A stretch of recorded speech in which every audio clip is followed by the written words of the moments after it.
Hey, hello everyone. My name's Alan Dick, and on behalf of my fellow co-founders Scott Silverman and Veronica Sonsev, as well as the rest of the entire Commerce Next team, I want to welcome you to today's webinar. Today is Wednesday, April 9th, 2025, and today we're discussing conversational commerce and customer experience, turning real-time engagement into revenue.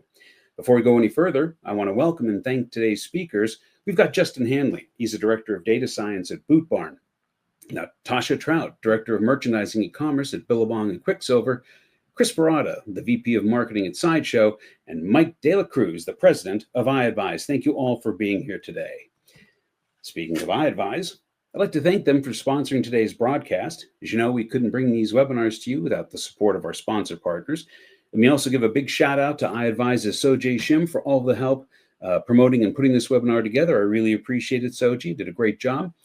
I also want to thank the Commerce Next staff. We got Jenny, we got Corey, Robert, Scott, and Veronica, all of whom are off stage helping to make this webinar a success.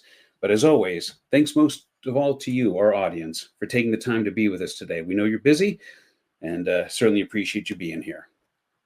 All right, let's take a quick look at what's coming up at Commerce Next. Mark your calendars for April 23rd and join us for Mastering Incrementality. Prove your impact, optimize, spend, and get ahead. Jenny Marlowe, our head of content, will be leading this discussion. She'll be joined by Ryan McClurkin from Jewelry TV, Taryn Lance with a small company you may have heard of called Walmart, and Jason Gillespie from RTB House. Register now using the link that Corey has just placed in the chat. If you haven't already done so, good time to register for our e-commerce growth show, June 24th to 26th in New York City. Registration is free for retailers at scaled retail and DTC brands. And we have a great travel program, which provides up to $1,200 in travel reimbursements in exchange for participating in our one-on-one meeting program. The show is going to be a monster. We've just recently announced our first 15 speakers, including senior executives from American Eagle, Wayfair, Reformation, Coach, Land's End, and many more. You can learn more at commercenext.com/conference and register using the link in the chat.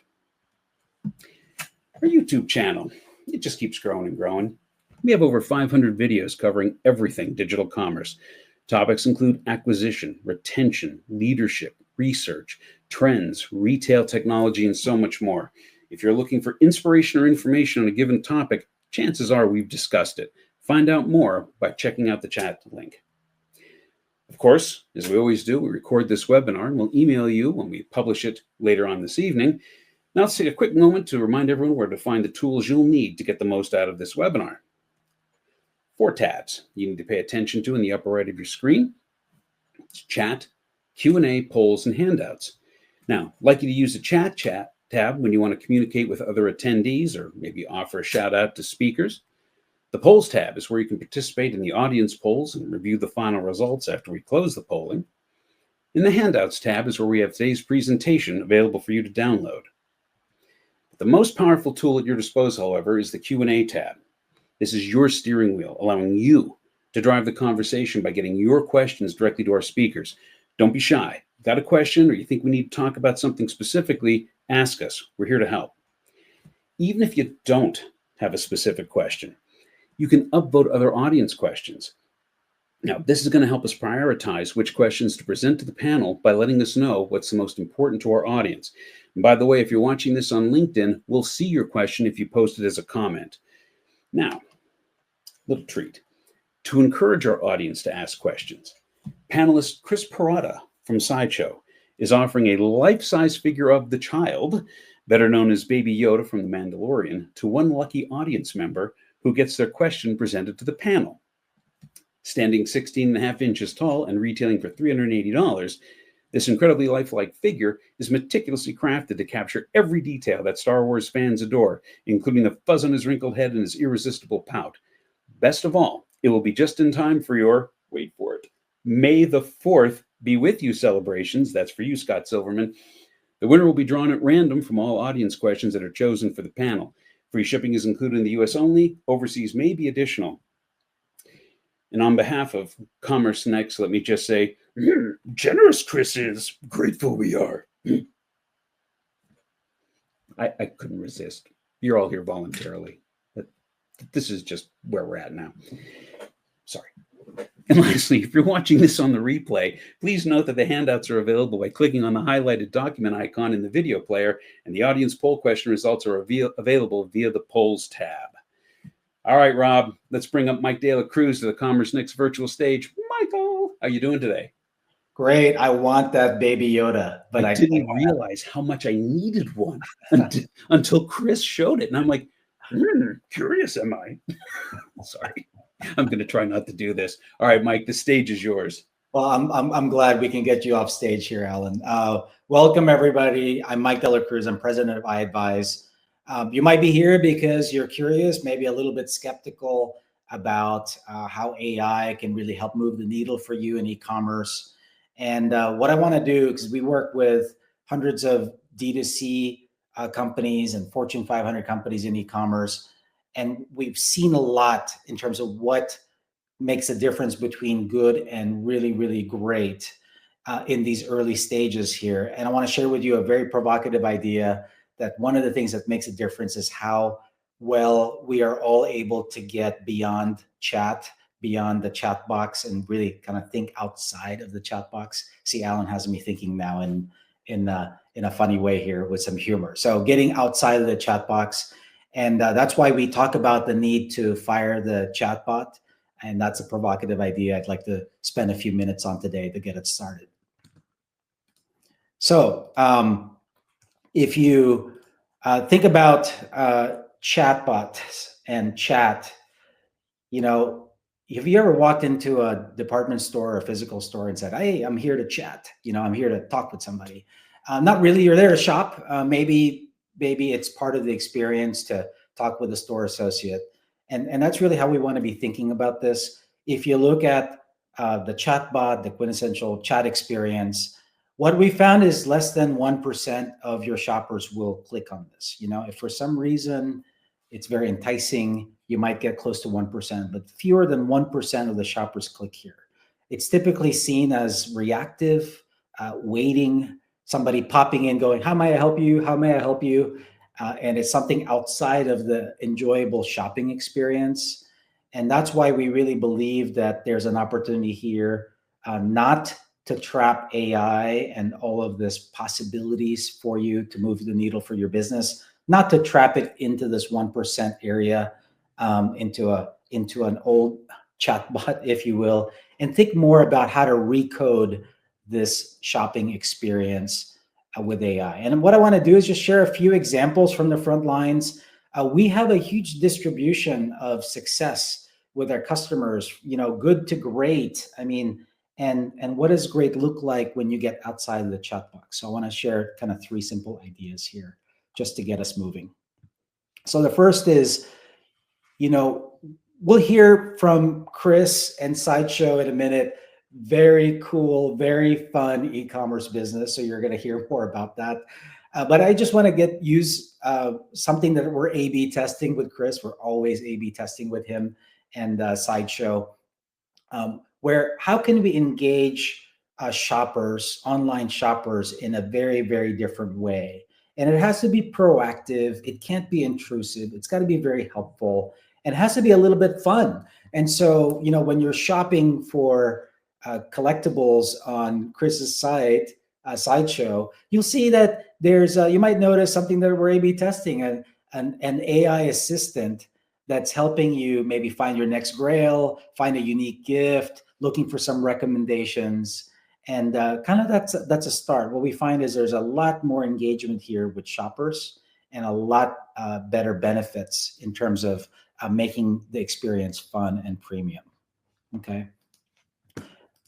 You'll hear more about that from Chris, so we'll dive into that in a bit. But another example, number 2, that I want to share is just, we have a customer.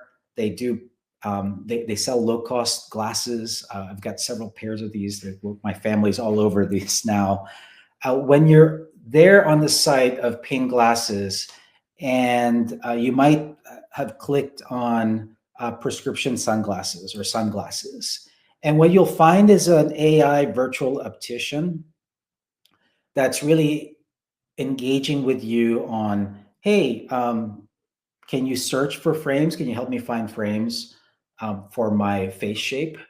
Maybe can you tell me how I can figure out my size? The kinds of things that show up, and are needed by shoppers at, say, in this case, it's on a listing page. So people are definitely browsing pretty high up in the funnel. What are some of those questions? Can AI dynamically generate those and learn what are the most engaging discussion points or needs that your shoppers might have? This particular example here has 5 times the engagement rate of a chat assistant after a couple of weeks, and is producing quite a bit. It's got 13% conversion. So you can see that people are engaging with this and it's helping them answer their questions. Now, what happens from here is that after finding maybe a candidate frame, as an example, this shopping assistant that's not a chatbot can begin to help you think through a prescription and feel good about and confident that you understood your prescription right. It might answer any other pre-purchase questions that you need and help you convert over to a sale. So that's idea number 2, or example number 2. And then just my third example, just to get you thinking, is this is in the world of aromas, premium fragrances. What you see, in this example of not a chatbot is, what happens when you get to a product detail page. Maybe there's something that you're considering. Shouldn't the shopping assistant begin to think about, what you might need and help you navigate all the things that might already be in the detail page, but engage with you in a way to help you and guide you to a confident sale? In this case, it might actually be not a chatbot, but a fragrance consultant that's talking to you about something that typically is very difficult to do online, right? Get a feel for an aroma or something sensory. Can I help you with the fragrance notes? Can I help you kind of, pair it with things? Can I help you feel confident with this purchase? So very, very simple. 3 ideas of not a chatbot. I think we're at the very, very beginnings of defining, where this goes, how shopping gets recoded online, gets really, how we get to rethink it with what's happening, and much more engaging, much more fun, much more efficient. And one of the things that, we're seeing is this start of something different, that if we're thinking outside of that chat box, that very limiting chat box, how can we be much more engaging? How can we have much higher conversion rates? And really, ultimately, can we actually create a much better experience than in store? Because, what we find talking with a lot of our customers is that, they really, a lot of our customers want to win every interaction, every chance to touch a customer.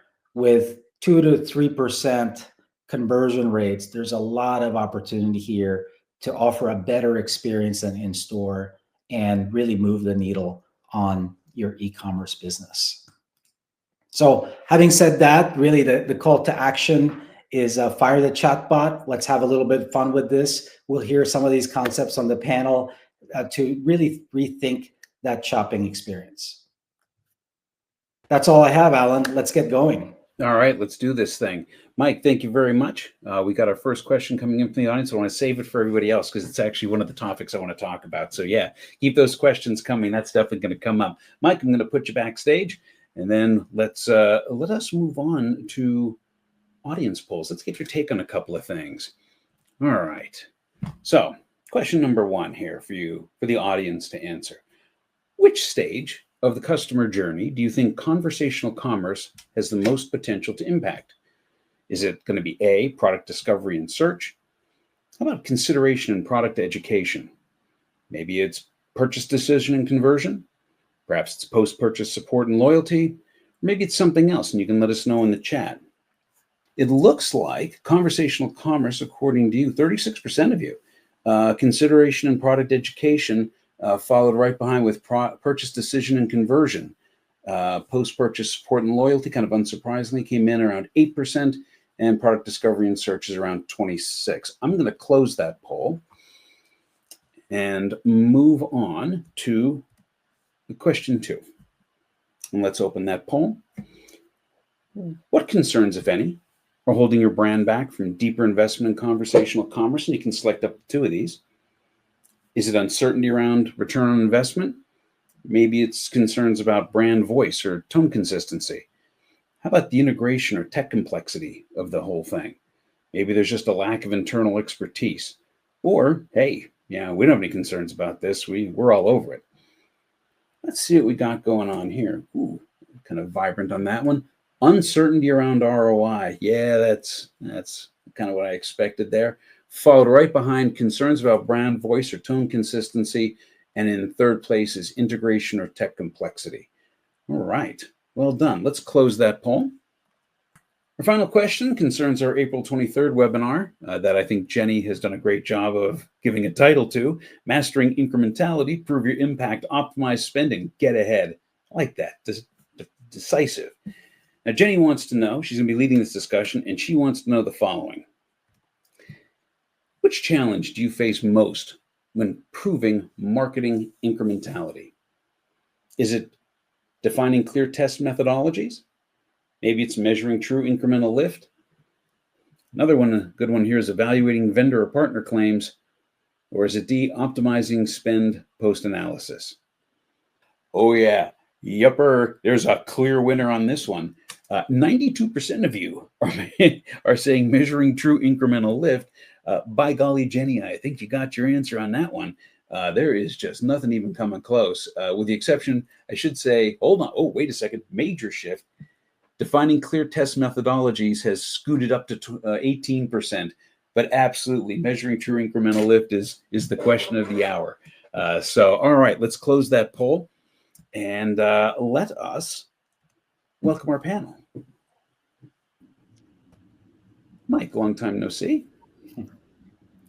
How's it going, everyone? Very good. Impressed by your Yoda impression. Just saying.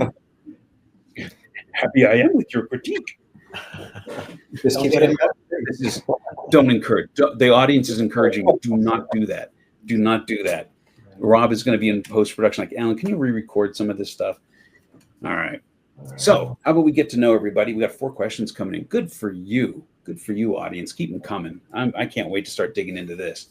So tell you what, why don't we introduce the rest of the panel? Natasha, you joined us rather late. We had a panelist that had to drop out.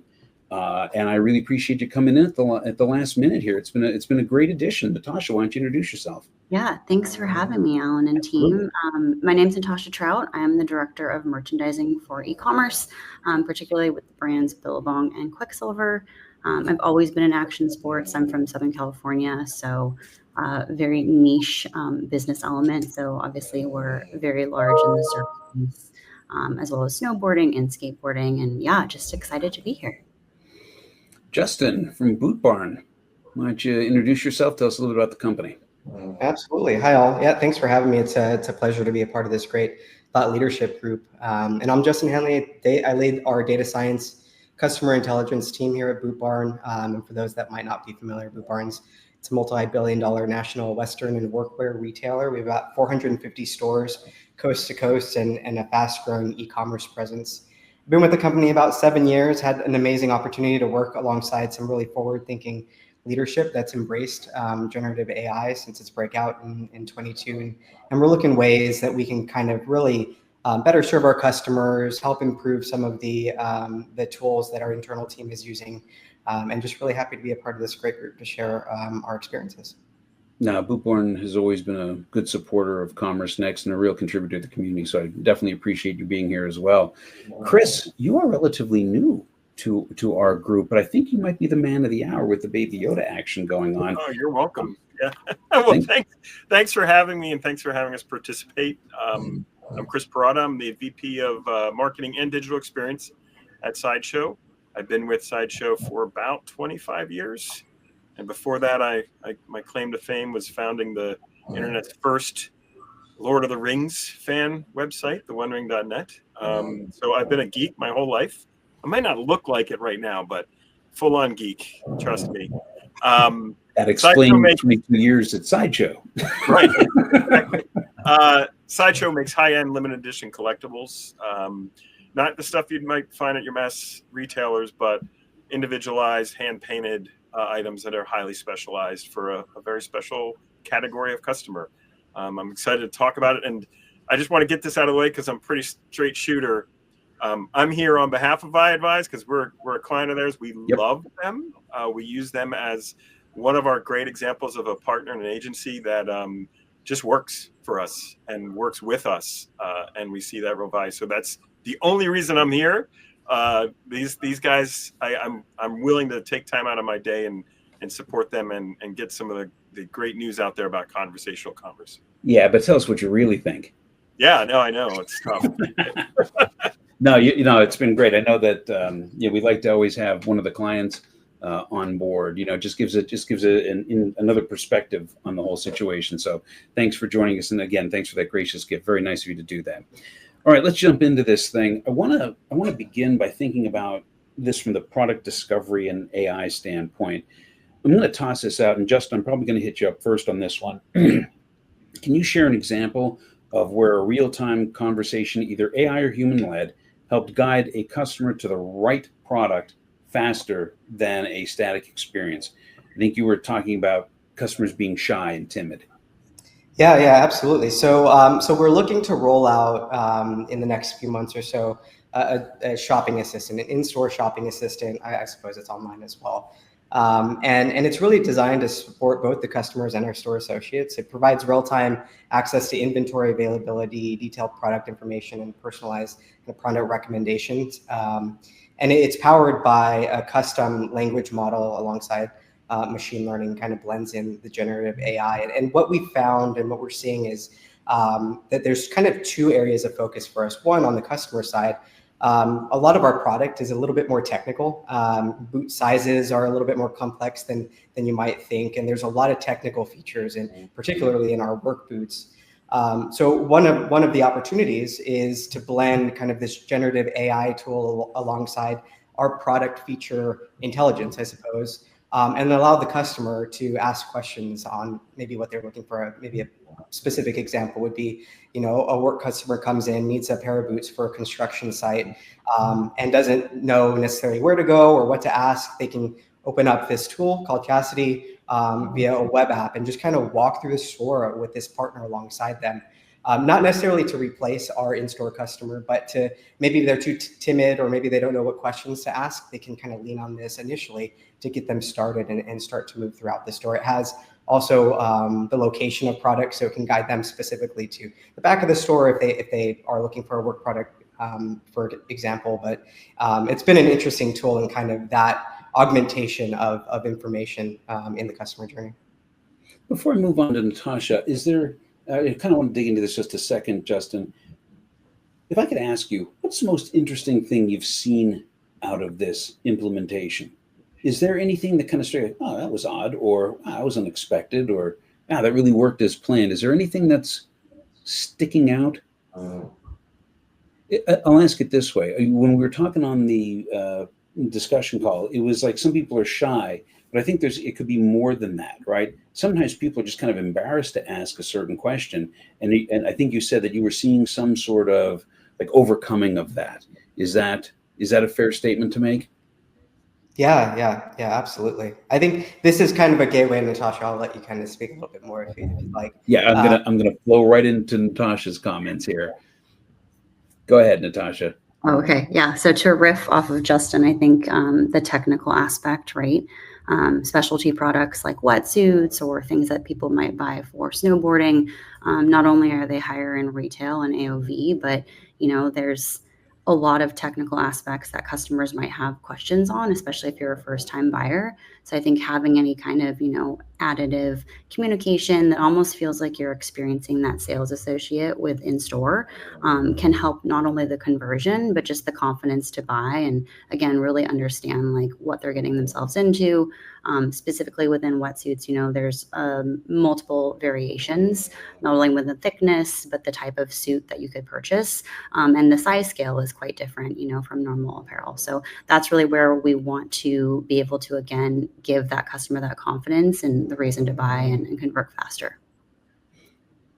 All right, Chris, I'm going to let you round out. I know you got some commentary on this one. Oh, well, yeah. Similarly, in the geek space, you have to have an experience that is going to take into account that customer's individualized fandoms, right?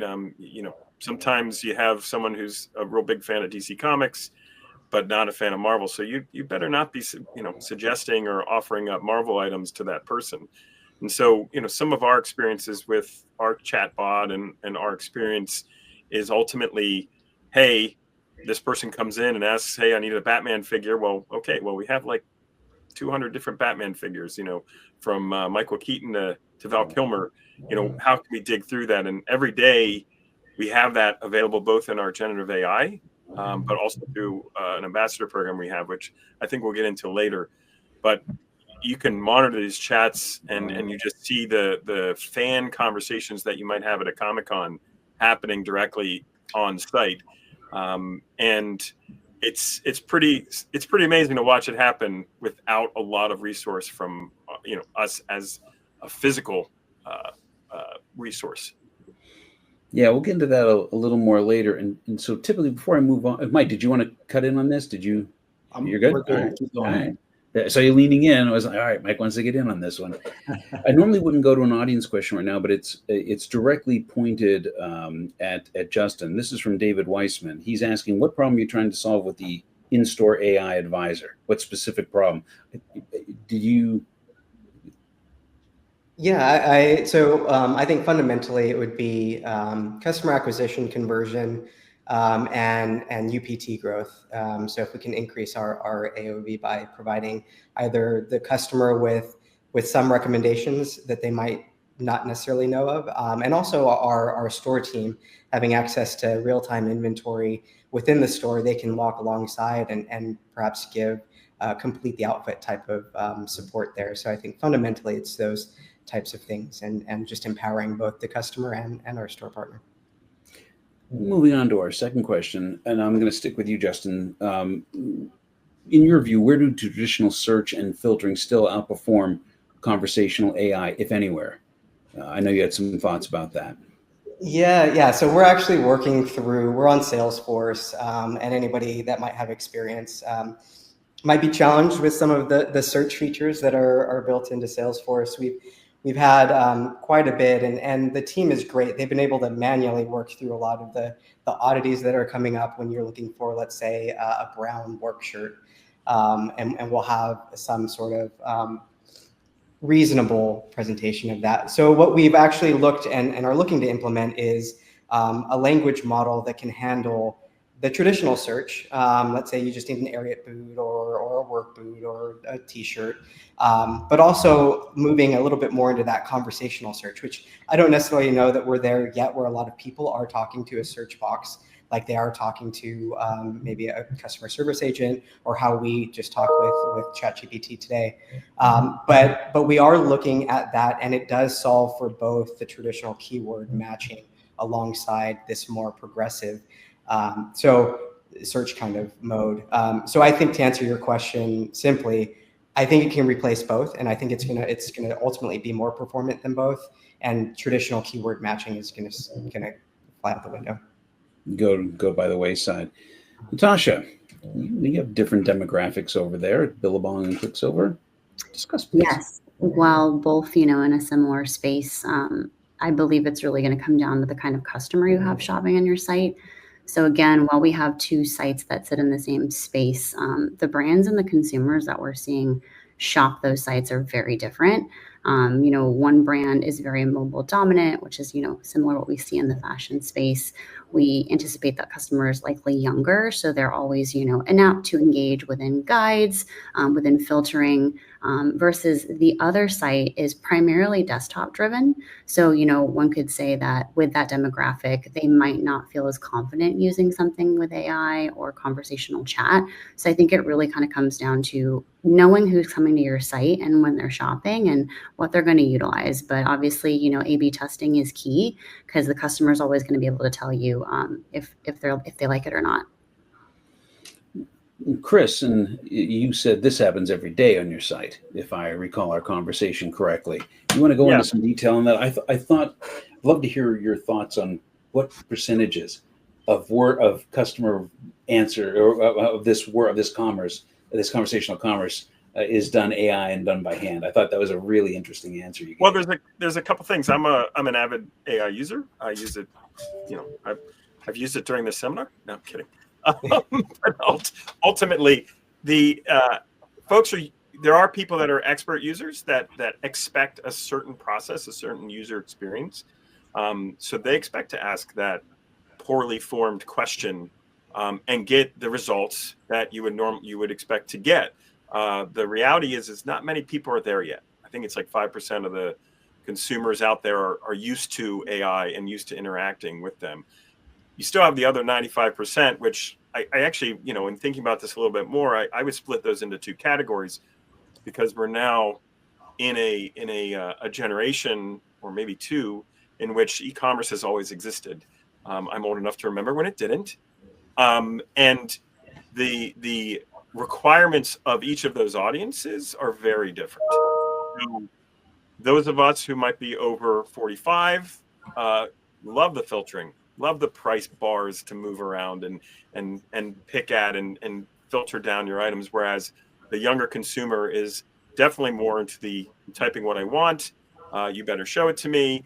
And so there's now that mix, and AI provides that ability for both, in my opinion. And I think what we're going to see is tools that mix those things based on the knowledge that we have about the consumer. It's amazing what AI can do behind the scenes to sort of put those people into those profiles and then give them what they want based on their user interaction on your site. I think that's an interesting way for me to segue to one of the other audience questions here. This is one of the first ones I got. This is from Sabrina Mendeze, the Vice President of Product Management at Curate Retail Group. How critical do you think it is to be transparent to the customer that these experiences are powered by AI? I think that kind of dovetails beautifully into what you were just saying. Well, if I could jump in on this one. In our industry, authenticity is the most important part of what we do. If someone, I'm just thinking of interactions at Comic-Cons. If you go in and you're pretending to be, or you're posing as a Star Wars fan and you're really not, you're going to be found out pretty quickly. And when you're talking with an average order value on our side about $320, you better speak the language of your customer, and you better do so often with authenticity. So when we have our generative AI, we're clear about it. We initially started with Terminator references and some of that kind of fun stuff from pop culture, because we have so many great examples, right? We were the first, I think, on the platform to use animated GIFs in a little bot. So we had like a C-3PO head turning, and we definitely nod to the fact that this is AI. But then we're really clear about, like, hey, you don't have to get stuck in this. Like, feel free to talk to one of our ambassadors or our customer service reps. Yeah, it's really important to be authentic. Do you think your audience, because it is kind of geared to the future and science fiction and like technology, do you think they're just much more accepting of this than the standard audience would be, or is that? I think like any audience, it's all based on how well the technology performs. And in fact, I think geeks are a little more discerning, maybe with a shorter. Yeah, fair point. Yeah, no, excellent point. They have so many good examples in pop culture of this just working, and so hey, if you're alluding to this, you better perform in the same way. Yeah, I mean, to just jump in here, Alan. Yeah, jump. Really, I think consumer expectation is changing and embracing. It's one of these things where more and more people use generative AI, and it's one of those things that we're looking for how to apply it within our use cases in the industry, rather than having to evangelize, kind of a new way, say, to do that. So it's really us. We're thinking about the user experience. We're thinking about how to make this great, in terms of what people might be trying to do with our site. And so just to piggyback on Chris, we find that for most of our customers, it is a best practice to make sure that you're authentic and people know that they're interacting with generative AI. I think the interesting thing here that's outside of that interaction is, there's a lot more, of course, that's happening where content, copy, everything is being generated by AI. And at some point, I mean, there's AI everywhere in the experience. So I think it's becoming more embedded, like a technology. But once there is a authentic interaction or kind of an engagement, I do think that there's another bar where you have to be very, very clear that, and it could be in a very humorous way, like Chris's Yeah. team like to do, is really engage the shopper. And if I could just throw in one more thing about this, if you're not authentic, if you are hiding it, it's my belief that your brand takes a hit, not just from the inauthenticity of it, but potentially maybe someone doesn't know your brand, but they experience something that says, oh, this is AI. Well, how do I know this isn't a scam? How do I know this is real product? And I think a smaller brand like Sideshow, right? If someone lands on our site and they don't know us, right? What distinguishes us between all those other sites they get for ads for on Meta platforms, right? And that's why everything they do on the site needs to be authentic. I agree. And one last note there, if you haven't seen the commercial, Coca-Cola came out with a generative AI commercial during the holiday, and they got a lot of backlash without calling out that it was created by AI. So they backtracked a little bit there, but you see it from a known brand. I think there is a lot of sensitivity to it. That's interesting. So you can see all the questions kind of coming in from the audience, and authenticities in some. I was about to ask this. So Remy Mora was asking, with generative AI deeply embedded in chat interfaces, what happens to brand authenticity and voice? Remy, I'm going to give you that one. Are there any other comments on authenticity? Because I think it's really important. Like if you're, like in Chris's point, if he's drawing all this information from this vast wealth of knowledge that all of his clients and advocates have, that could be a potent piece of AI to figure out what you want, right? But if you're drawing from general sources, I don't know if it's as good. I mean, any other comments on authenticity before we move on? Well, the other really critical piece to remember is, especially in a pop culture world, in a licensed product IP world, we're a global company. We ship to 213 countries around the globe. We had explored language adjustments in our potential chatbots, or we're close to that with generative AI. So if you turned on that switch and you're calling Wonder Woman something different in another language that isn't how they understand Wonder Woman, that's a big problem, and that's an immediate red flag. And someone had mentioned brand affinity, right? You immediately lose that with anybody if you say anything inauthentic. So yeah, you have to be really careful in the execution as well. Yeah. All right. To add to that, just briefly, I completely agree. And from a customer perspective, I think it's good to be transparent. But even internally, our creative team loves to have their hands in anything that is customer facing, right? And that brand voice is extremely important. Our writers would be upset if we put something out there without it first going through them. What we did, and we did build out a little bit of a product copy AI assistant to help us write copy for the 40,000 products or so that we had.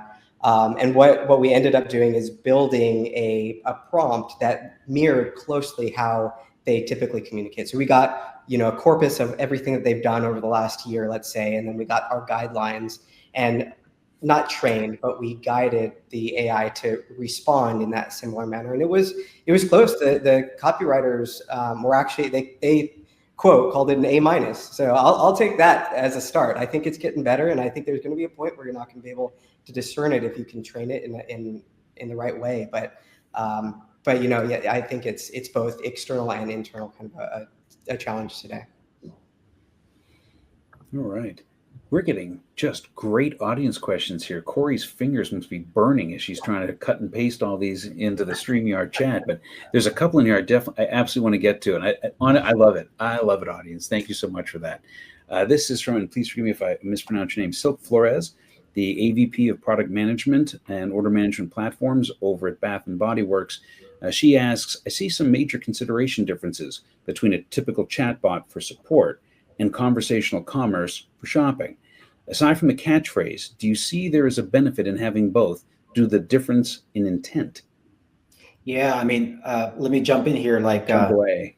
say there's somebody on your support page, right? And they engage. There's a different intent. I think there's a need for an AI chatbot that gets a lot better. And I do think that what's interesting is on the shopping side of things, if you think about an in-store associate like Justin might have in their stores at Boot Barn, right? They kind of have to handle everything. So the shopping assistant also has to be able to tackle. So what you'll find in places like Chris or other clients that we have is the shopping assistant is actually deflecting a lot of support issues, but you also want a support chatbot to deflect your calls to your contact center. So I think that's a difference. I think one of the things that we're finding is don't try to get your support chatbot to be your seller. That's a different need. Different set of circumstances there. Any other commentary on that one before we move on? Going once, going twice? Oh, I can, of course. Get in there. We at Sideshow have offloaded 90%. We've deflected 90% of all our conversations, all of our support using these strategies. And we have both, for sure, as Mike was just saying. And looking at where they're happening and the intent of it, but also providing them that, we were looking at in the presentation earlier, like questions that will trigger them into the different experiences. So when you chat on Sideshow, you get right away like, hey, do you want shopping assistance? Do you have an issue with your order? Like that drills down. And we also have 3 levels of service. We have our generative AI, right, which is going to offload a ton of those common questions. Then we have our ambassador team, which are fans of our brand that we pay in loyalty rewards to speak to customers as they shop. And then there's that 3rd level, like, okay, I got a specific credit card issue I need to deal with on the customer support level. That goes to our support team. So definitely all in the same experience. And if you do it right, it flows very naturally. Can you dive in a bit more on the ambassador program? When you were talking to me about that, I'm like, oh yeah, that's just smart. Like, So I love it. yeah, so the product within iAdvise is called eBoo. It's what's distinguished. It's actually what attracted me to iAdvise as a customer so many years ago. Unlike most chatbots or chat experiences, they offered the ability to talk to a human being 24 hours a day, 7 days a week. What you do is you recruit passionate people about your brand. Now that's a little easier on Sideshow side, right? We have all major licenses from all pop culture, and you're going to have people that have different levels of excitement and interest. But in those groups of people that obviously have a lot of disposable income, you're going to have highly educated people that can communicate well. And as a result, finding 20, 30 of those people that want to sit on their phone while they're watching the latest Daredevil episode, who want to take someone on our site, say like, yeah, hey, you're a Daredevil friend? Sure. Did you check out this poster? This is cool, blah, blah, blah, right? Those people are game changers for us. We are a small enough company, we could not do 24/7 support authentically, right? That's the critical piece, authentically. We could keep hiring people, but that was never going to be an option for us. The ambassador program opened up that for us. And like I said, we pay these folks in loyalty rewards to our site, right? Yeah. So they're advocating for our brand while collecting even more from our brand. And we have folks that fund their whole addiction, we'll call it, to these items, right? So it's a game changer, especially the Boot Barn, Billy Bong, Quicksilver. You guys have strong brands. This is exactly the kind of thing that you get those passionate people in there. You do need, obviously, moderation. You need people to someone in charge of the program in collaboration with the eBoo team to make sure that hey, things are going the right way. But it's absolutely amazing. And the CSATs, I mean, our NPS is 70 plus. Like the impact this has had on our business is so significant. So it's a great program. It's Alan. One thing is this: like this is one of the aha moments for us as we thought about generative AI and the shopping assistants. To see the passion of some of these ambassadors, it is not. They're advising, they're helping people with everything.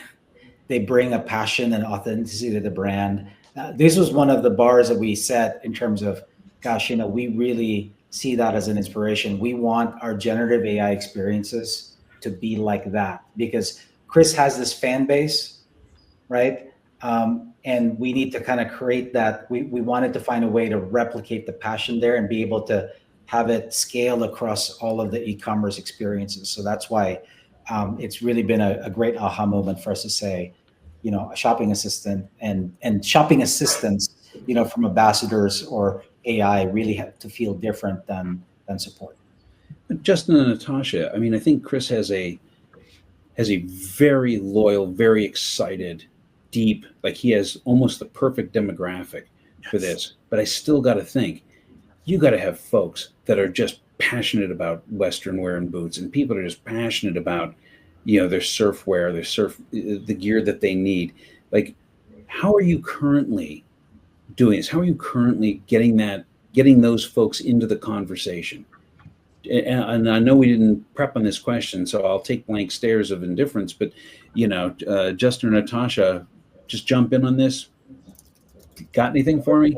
I would say it's something we're definitely looking into. So I think this is a great exposure for myself and these brands, to kind of figure out where this fits in our journey. I do go back to the different types of customers, right? While we're very specialty and we have wetsuits and, snow, we do have a large amount of customers that are coming in that are maybe newer and are viewing us more of like a fashion brand. And those customers might be more inapt to want more guidance. I think especially around like peak shopping times, like the holidays, where maybe a grandson or a granddaughter had listed one of these brands on their Christmas lists, and you have someone that's, no affiliation with these brands, doesn't really understand the navigation or maybe even the terminology, right? I know swimwear, board shorts, bikini, right? Everything is different from a vernacular perspective.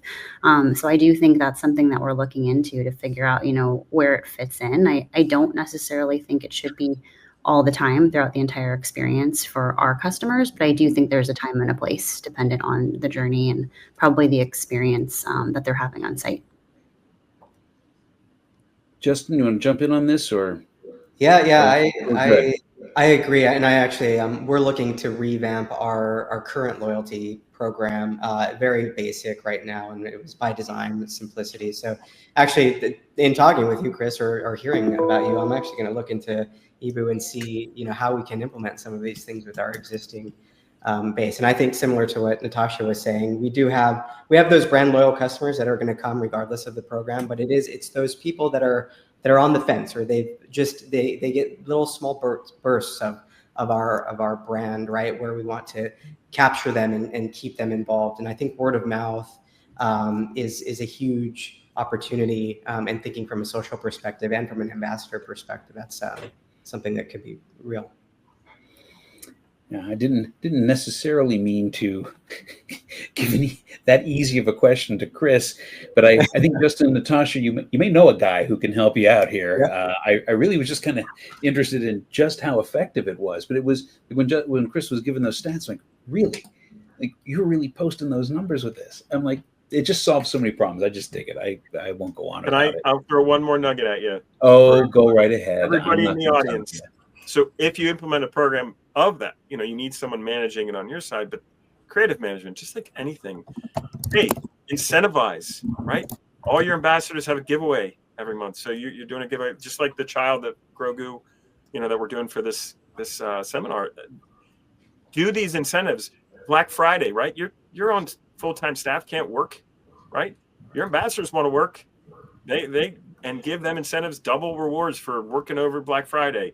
You work that program just like you would any sales team, and you'd be really impressed with how it runs out. And give them the tools. That's the other thing we can do behind the scenes. We give them tools like, hey, if someone's really interested, you've been talking to them for 20 minutes, give them a 10% off discount, right? Just for them, go through there. We can do that through the platform. It's like I said, it's a powerful sales tool that has been game-changing for us. I hear you, brother. I hear you. All right, got a bunch of other questions here, and there's so many good ones here. I want to It's Jenny Zhang. Hey, Jenny, thanks for joining us today. She's the VP of Luxury Retail Marketing and Strategy at Tom Ford Beauty at Estee Lauder. She wants to know, do you have any recommendations on how best to train internal teams and employees to upskill them so that they know how to optimize AI capabilities when developing ongoing strategies as well as carrying out day-to-day operations? This goes right into the question I want to talk about internal teams and management. So I'll read it again. It was long. Do you have any recommendations on how to best train internal teams and employees to upskill them so they know how to optimize AI capabilities? That's a jump question. Justin, I see you smiling, man. Either you're nervous or you're leaning into this. We alluded to it a little bit, but I'm a big fan of making generative AI as invisible an experience as possible. I think there's content creation. I think there's also just general operations and process flow opportunity. So specifically for our copywriters, I see what the tool that we built is really just an augmentation of what they're using. They, let's say they have an idea and they can drop it into this interface that we've trained to kind of tune it to their skill set or whatever task that they have at hand. So in essence, we're just exposing this tool, working with them to create and make sure that we can mitigate any of the hallucinations or any challenges they'd have with creative, and making it as streamlined and invisible as possible. Really, the challenge here is that there's a lot of fear around it right now. So the exploration might not be there, the buy-in might not be there. So to make it a tool that is as useful as quickly as possible has been where I see the catalyst in usage across the board and where it really helps. Otherwise, they're just going to push it to the side, say, I don't want you to replace my job. I want to still do this, and I want my creative kind of hold over what I'm doing. So I think there's still a lot of that onus on the creators of those that are pushing the tool out to create it in a way that the team's going to use, and both internally and externally, of course, is kind of my quick pitch on it. Yeah, this is an interesting topic on the take a job away. I think it's important to talk about, like, hey, does it take your job away? I mean, one of the things that we're seeing, of course, it takes workload away. But one of the things we're seeing is a real opportunity where there's so much open space, there's a lot more need, for help and assistance and guidance throughout your e-commerce experience to kind of attack that 97% drop-off rate, and really the opportunity is to get there and to help remove all the shopping friction in places that we really just can't scale the human beings for. So I just feel I think it's so important because we just don't see it in our projects. We don't see a lot of agents getting removed. What we see is that they're able to, all these brands are able to reach consumers that otherwise would have abandoned, And so I just think it's such a powerful idea because it's counter to the fear around it and the discussion around this, that it's about jobs. And I think thinking that way, then it's like kind of should be really motivating for all of our colleagues and our teams to say, well, how can we do that? How can we do better? All right. So this is just unbelievable. We have 5 minutes left. This is just silly. There's so many good questions here. So this is what I'm going to do. This is a quick one for you, Justin. This is from Ankita Suthar, Senior Engineering Manager, Ecom and Web over at Netgear. She asked, Justin, sounds like Boot Barn is ahead of applying various use cases of Gen AI in content generation in-store AI shopping assistants. Would love to hear more about how you got started with custom LLM. Great question. I appreciate that. So I'm a tinkerer, and in the data science space, this kind of works naturally in all of the things that I've done. I do think I had the benefit of having a really forward-thinking leadership group that was on board day one. They saw the opportunity and the power that it did have and wanted to explore it more. So leaning into that a little bit, what I just kind of did was explore it. So I'm sure there's some curious people at Netgear that can that do the same. What I started to do is just play around with the different tools and the different ways to really think about this in a practical perspective within the organization. I think to a part of your question, what we've built as a custom LLM isn't necessarily to train our own. I wouldn't say we have generative AI resources that are going to build this massive model that can compete with what ChatGPT is doing, or OpenAI, what Claude and Anthropic is doing, or any of those foundation models. But there is something called the RAG approach, retrieval augmented generation, where you can sit your data, your proprietary information next to a foundation model and update it. And then it'll basically feed out exactly the relevant information that you're providing. So we've explored that and has allowed us to get up really quick without a ton of resource, and something that creates it to be a tool that's relevant enough that we can use both internally and externally. That's outstanding. I'm going to do two more quick questions here. This is Nathan Allen, an e-commerce analyst at Liberated Brands. Natasha, I'm going to send this one to you. What kind of positions, teams within a company should be the owner of these types of technologies and processes? Seems like there would be many stakeholders that would need to be involved, but who actually owns the conversational bot? What are your thoughts? Yeah, no, great question. Hi, Nathan. I think this goes back to prioritization in the roadmap, and this is definitely probably like part of the internal challenge that we see today, right? Another one being like, is it brand right for your brand and your customers? But I think as long as you have some kind of roadmap where you can build out, what's next, probably identifying, if you have the bandwidth and the teams to support this, right? Because obviously, if you have the luxury of having an analyst, it might fit within their work scope, but it might also fall within merchandising or data, science. So I think it really comes down to your company's infrastructure and also really understanding who has a stake in it and what kind of KPIs or learnings that people want. And then you guys can just build that out. So that way it's, not like a mess at the end of the day. There's a little bit more organization. All right. So, Mike, I'm going to give you the final word here. First and foremost, I'll remind everyone that your presentation is available as a download. Please feel free to do that. And before you sign off, everyone, thanks so much for all the great questions. Please leave us feedback. Let us know what you thought of the session in the webinar poll that will be coming out as soon as this is over. Mike, we had a bunch of questions on metrics, incremental lift, measurements, that just a lot of stuff coming up on that. I want to give you the last word here. What are your thoughts on that? Yeah, I mean, I think the big topic here, especially in e-commerce, is this 97% abandon, that won't convert. And I think we've accepted it because, you know what, the in-store experience is much better. So it's okay to be 20 to 40% in the store, and e-commerce just is not going to be as good. So I think going after that with how do you make it more engaging is the real opportunity for us. And I think, yes, it will be incremental lift, but you'll see it as we've approached the problem as an industry kind of part by part, fragment by fragment. Let's fix this PDP. Let's pick the copy. Let's do that. And we have to do so much A/B testing, all the time of all of this. But really, we have to look overall and say, where are people getting stuck? What are the places we could be more proactive in? How can we help, with overall friction? I think that's where the opportunity is. That's why we say fire the chatbot, because it's like it really limits us to this 1% when we could be thinking about the 99% that are not engaging with that and are actually engaging with our content, our brand, our products. How do we make that more enticing, more appealing, more engaging, and more converting? So anyway, that's the main thing. I'm happy to chat more about very specific project topics and ROI measurements as well.